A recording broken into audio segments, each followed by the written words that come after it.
plus grande armée du monde, mais ses capacités de combat restent encore un mystère, reconnaît le New York Times. Coupée du reste de la planète depuis la fin de la guerre de Corée en 1953, l'armée nord-coréenne a fait une intrusion retentissante sur la scène internationale ces dernières semaines en s'impliquant militairement dans la guerre en Ukraine. Le 18 novembre dernier, le ministère de la Défense américain affirmait que près de 11 000 soldats nord-coréens auraient déjà été aperçus dans la région de Koursk pour soutenir les troupes russes. Et 4 jours plus tard, c'est l'ancien ministre de la Défense sud-coréen, devenu conseiller à la sécurité nationale, Shin Won-sik, qui exprimait ses inquiétudes sur la chaîne publique du pays SBS News. Selon lui, la Russie aurait fourni des missiles de défense aérienne à la Corée du Nord, de quoi accroître la puissance militaire de Pyongyang. Mais alors, que vaut réellement l'armée nord-coréenne ?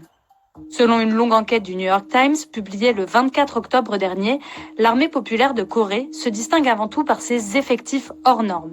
Sur le plan humain d'abord, c'est 1,3 million de soldats actifs, mais surtout 7,6 millions de réservistes, soit 30% de la population nord-coréenne. Pour maintenir un tel effectif, l'armée populaire de Corée a recours au service militaire obligatoire. Il est de 5 ans pour les femmes et de 8 à 10 ans pour les hommes. Ces derniers sont ainsi considérés comme les plus expérimentés au monde grâce à un service militaire d'une durée sans pareille, explique encore le quotidien américain. Récemment, une équipe de 6800 hackers capables d'infiltrer les réseaux informatiques ennemis a également rejoint l'armée du pays. La Corée du Nord peut par ailleurs compter sur un arsenal militaire très important. En s'appuyant sur des données fournies par la Corée du Sud, le New York Times compte notamment 70 sous-marins, 810 avions de chasse, 8800 pièces d'artillerie et surtout 4300 chars. Là où les données semblent plus floues et peut-être les plus inquiétantes, c'est au sujet des capacités nord-coréennes de production de missiles, explique le New York Times. Le 31 octobre dernier, les médias du monde entier rapportaient le tir par Pyongyang d'un missile balistique intercontinental ayant volé pendant 86 minutes, le plus long vol enregistré à ce jour, précise la BBC. Avec une portée supérieure à 5500 km, ce type de missile peut atteindre en théorie toutes les zones de la planète. Citée par le Wall Street Journal, Chung Kyu-yeon, une conseillère auprès du ministère des Affaires étrangères de Corée du Sud, rapporte que ces 5 dernières années, l'arsenal de Pyongyang a progressé plus vite qu'il ne l'avait jamais fait dans un tel laps de temps.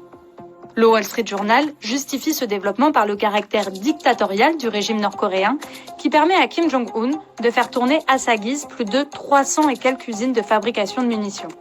Une menace d'autant plus pesante que depuis 2006, la Corée du Nord est considérée comme un État doté d'armes nucléaires, a rappelé en août 2024 Raphaël Grossi, le directeur général de l'Agence internationale de l'énergie atomique. Pour autant, le New York Times souligne que les décennies de sanctions internationales qui ont ravagé l'économie du pays ont eu des conséquences directes sur ses capacités militaires.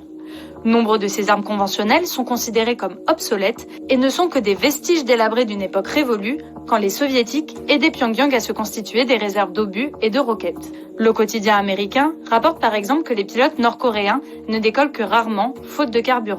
L'autre grand talon d'Achille de cette armée tient à la pauvreté de ses soldats. Le New York Times révèle que la plupart d'entre eux sont en situation de sous-nutrition. Song Han-yeol, un ancien soldat nord-coréen qui a fui en Corée du Sud, a ainsi expliqué au quotidien japonais Asahi Shimbun être passé de 62 à 45 kilos pendant son année dans l'armée. Pour le New York Times, cette situation, cumulée à la rudesse du régime, risque d'accroître les défections en cas d'envoi des troupes à l'extérieur du pays.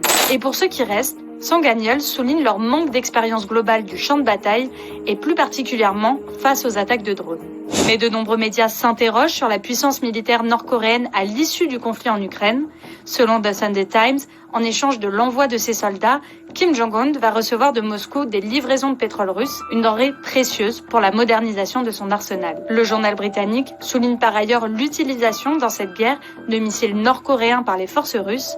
En un an, Moscou aurait tiré 60 missiles KN-23, selon un responsable